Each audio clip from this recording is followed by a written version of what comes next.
উপস্থিত সুধীবৃন্দ, বাংলাদেশ যেভাবে millennium development goal MDG বাস্তবায়নের সাফল্যের পরিচয় দিয়েছিল, একইভাবে সাস্টেনেবল ডেভেলপমেন্ট গোল এসডিজি বাস্তবায়নের ক্ষেত্রেও বাংলাদেশ যথাযথভাবে পদক্ষেপ গ্রহণ এবং বাস্তবায়ন করে চলেছে।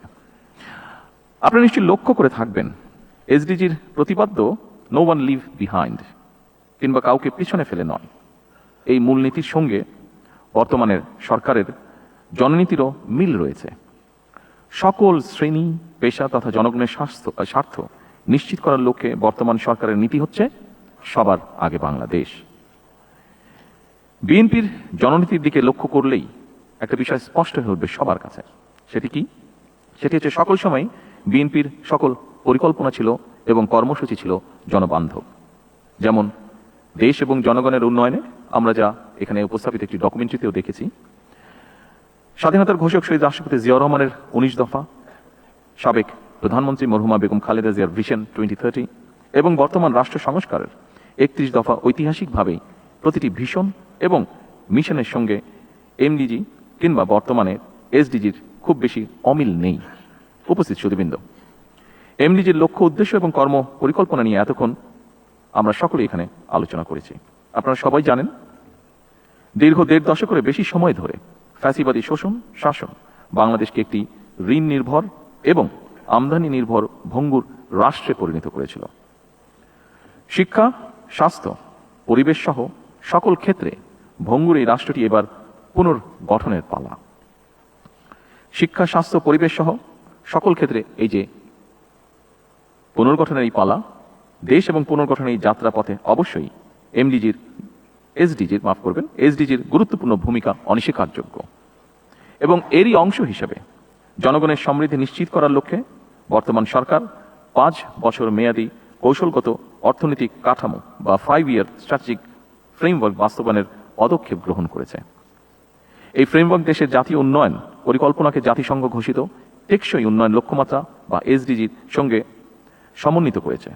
বর্তমান সরকারের গৃহীত সংস্কার ও উন্নয়নের 5 স্তম্ভের মাধ্যমে দারিদ্র্য বিমোচন, সার্বজনিক সামাজিক সুরক্ষা, মানসম্মত শিক্ষা এবং স্বাস্থ্যসেবা, জেন্ডার সমতা এবং জলবায়ু সহনশীলতা এবং সুশাসন এসডিজির এই মূল অগ্রাধিকারগুলোই প্রতিফলিত হয়েছে। সম্মানিত উপস্থিতিবৃন্দ, স্বল্পোন্নত দেশের তালিকা থেকে উত্তরণ এবং এসডিজি বাস্তবায়নে অর্জিত অগ্রগতির সুসংহত করতে বর্তমান সরকার পুনরুদ্ধার, পুনর্বাসন, পুনর্গঠন বা রিকভারি, রিহ্যাবিলিটেশন এবং রিকনস্ট্রাকশন এই 3R কৌশল গ্রহণ করেছে, যার মাধ্যমে সাময়িক স্থিতিশীলতা থেকে শুরু করে দীর্ঘমেয়াদী কাঠামোগত রূপান্তর সবকিছুই একটি সুসংহত পথনকশা বাস্তবায়িত হবে। জনগণের রায় বর্তমান সরকার গত 17 ফেব্রুয়ারি সরকার গঠনের পরদিন থেকেই নারীর সামাজিক এবং অর্থনৈতিক ক্ষমতায়ন নিশ্চিত করতে ফ্যামিলি কার্ড, কৃষকের স্বার্থ রক্ষায় কৃষক কার্ড, জনস্বাস্থ্য এবং চিকিৎসা সেবা সহজ করতে হেলথ কার্ডের মতন একাধিক সামাজিক সুরক্ষা কর্মসূচি বাস্তবায়ন প্রক্রিয়া চলমান রয়েছে। এর মাধ্যমে প্রান্তিক কৃষক, স্বল্প আয়ের পরিবার এবং ঝুঁকিপূর্ণ জনগোষ্ঠীর কাছে সরাসরি ভর্তুকি, কৃষি উপকরণ, আর্থিক সহায়তা এবং স্বাস্থ্য সেবা পৌঁছে দেওয়ার পরিকল্পনা গ্রহণ করা হয়েছে। এর পাশাপাশি স্পোর্টস কার্ড, সারা দেশে ইমাম মুয়াজ্জেম এবং বিভিন্ন ধর্মের ধর্মীয় গুরুদেরকেও সম্মানী ভাতার আওতায় আনার পরিকল্পনা আছে এবং এর ভেতরে সেগুলো বাস্তবায়নের কাজ শুরু হয়েছে। অর্থাৎ কোনো না কোনো উপায়ে দেশের প্রতিটি শ্রেণী পেশার মানুষের কাছে সরকারের সহায়তা নেটওয়ার্ক বিস্তৃত হচ্ছে ধীরে ধীরে। এভাবে চলতি মেয়াদের মধ্যে পর্যায়ক্রমে সম্ভাব্য প্রতিটি নাগরিককে সামাজিক সুরক্ষা বলয় এবং অর্থনৈতিক সহায়তা কাঠামোর আওতায় আনার পরিকল্পনা এবং বাস্তবায়নের সুচিন্তিত পথনকশা সরকারের রয়েছে। সম্মানিত উপস্থিতিবৃন্দ, এসডিজি ভিলেজ কার্যক্রমের অংশ হিসাবে আমরা এখনো তাদের সাথে কানেক্টেড আছি।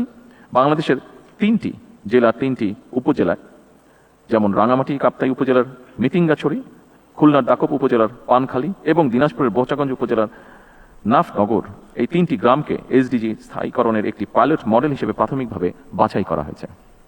এই গ্রামগুলোতে ফ্যামিলি কার্ড, হেলথ কার্ড, কৃষক কার্ড, ক্ষুদ্র ও মাঝারি উদ্যোগের ঋণ, স্কুল ড্রেস, মাদ্রাসা ভিত্তিক শিক্ষা, নবায়নযোগ্য জ্বালানি, গ্রাম পর্যটন, blue employment, one village one product, বৃক্ষরোপণ, খাল খনন এবং ইকো ট্যুরিজম সহ বিভিন্ন কর্মসূচি একযোগে পরীক্ষামূলকভাবে বাস্তবায়ন করা হবে এবং এর প্রভাব পর্যবেক্ষণও করা হবে।